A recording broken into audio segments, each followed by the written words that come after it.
Quando diciamo ragù pensiamo immediatamente alla nostra infanzia, alle domeniche in famiglia che passavamo dalla nonna, appena aprivamo la porta c'era questo profumo incredibile. Oggi prepariamo il ragù bolognese, quello della mia infanzia, quello che faceva mia nonna. Questo ragù ovviamente è quello che serve sia per condire le tagliatelle, mi raccomando non si condiscono gli spaghetti col ragù, visto che ci segue qualcuno anche dall'estero e tutte le volte che andiamo all'estero, ragù, spaghetti, no, non esistono, non ci sono a Bologna, nessuno si permette di usare un ragù che ci vogliono minimo 4 ore di cottura per condire della pasta di semola, si usa per le tagliatelle o per le lasagne. È lungo da fare perché richiede una lunga cottura, ma in realtà è molto semplice. Attenzione di seguire bene la videoricetta perché vi do delle piccole istruzioni che risulteranno fondamentali per l'eccellente riuscita. Adesso sigla e lo prepariamo insieme.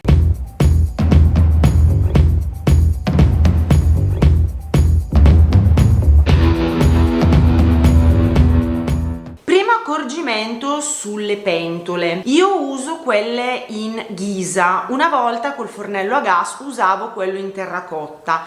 Se ce l'avete va benissimo, però vi consiglio la prima parte di cottura, quella di rosolatura della carne, della pancetta e delle verdure, di utilizzare una pentola almeno in acciaio che dia una bella botta di calore, perché la terracotta tende a tenere molto omogeneo e non va bene perché non va mai troppo in temperatura. Fatto da lì, dopo passate, quando si aggiunge il brodo e le altre cose, andate nella pentola di terracotta e poi andate via sereni. Adesso iniziamo a rosolare.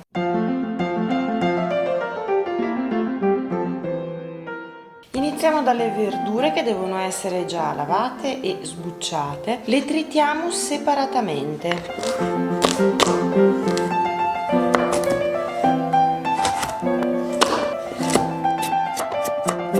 Possiamo farlo a coltello oppure ovviamente anche con il tritaverdure. L'importante è che siano tritate un po' grossolanamente.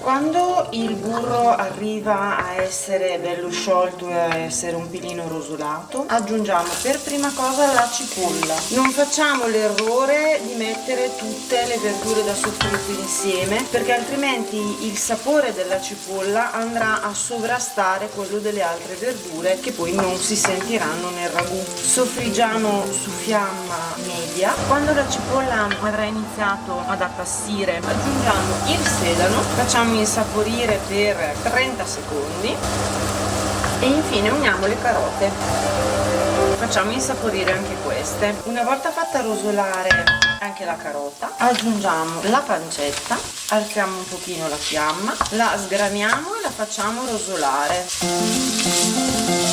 La pancetta dovrà rosolarsi e buttare fuori il suo grassettino.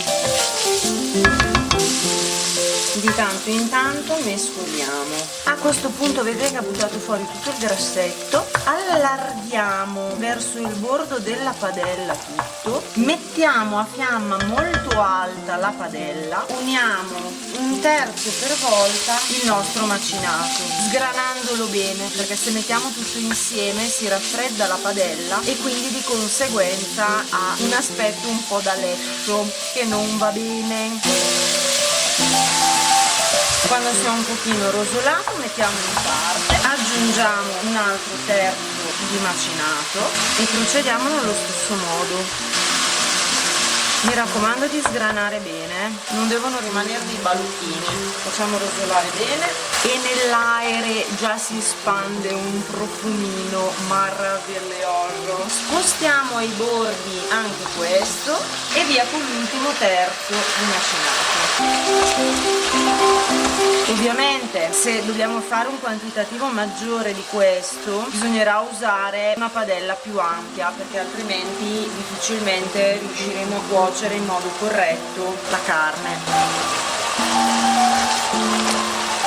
Quando anche l'ultimo terzo di ciccia sarà ben rosolato, andiamo a prendere dai bordi e mescoliamo tutto insieme, sempre su fiamma bella alta.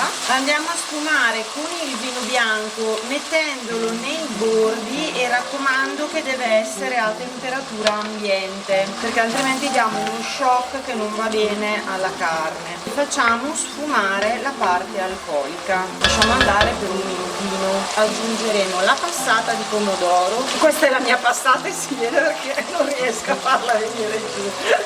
Il ragù bolognese non è molto rosso, quindi non dovete eccedere rispetto ai quantitativi che vi metto. Logicamente più la passata è buona e meglio sarà. Diamo una bella mescolatina. A questo punto possiamo abbassare un pochino il fuoco.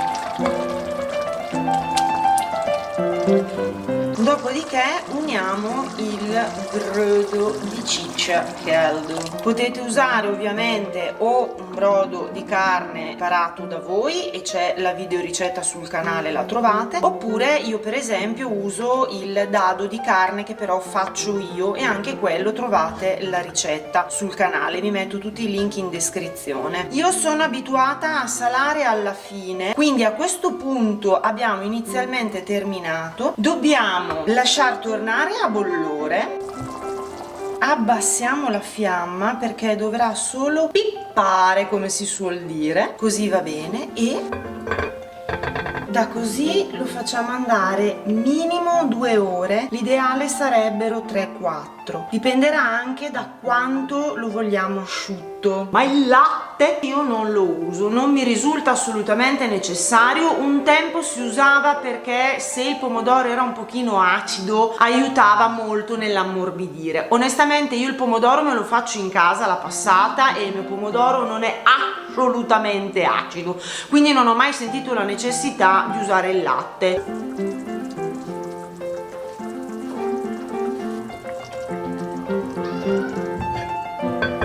Un altro piccolo appunto che secondo me supponevate è che il ragù è ovviamente stato depositato in Camera di Commercio a Bologna, ve lo aspettavate, nell'anno 1982.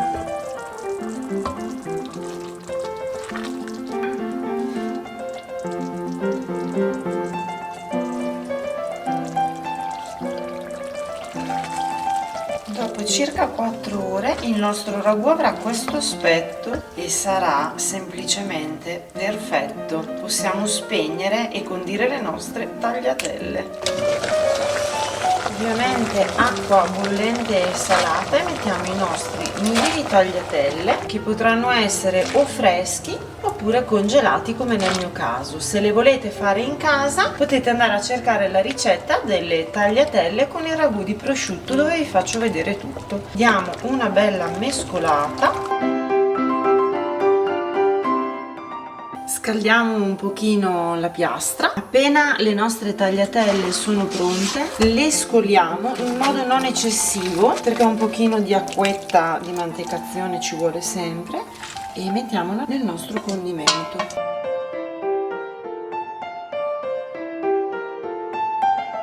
Il nostro ragù è pronto, la casa è profumata come nei migliori ristoranti, è tutto pronto per apparecchiare la tavola. Io vi posso serenamente consigliare di prepararlo per le feste natalizie, infatti questa ricetta uscirà proprio la settimana prima di Natale, anche per farvi veramente degli auguri infiniti di buone feste con tutto il cuore da parte mia e del Monster. Questo ragù voi potete da freddo congelarlo già porzionato, poi lo fate scongelare dalla sera prima. Grazie ancora, auguri con tutto il cuore, e preparatevi perché questo sabato c'è un video sulla mortadella da farvi capottare sulle sedie. Al prossimo video, ciao!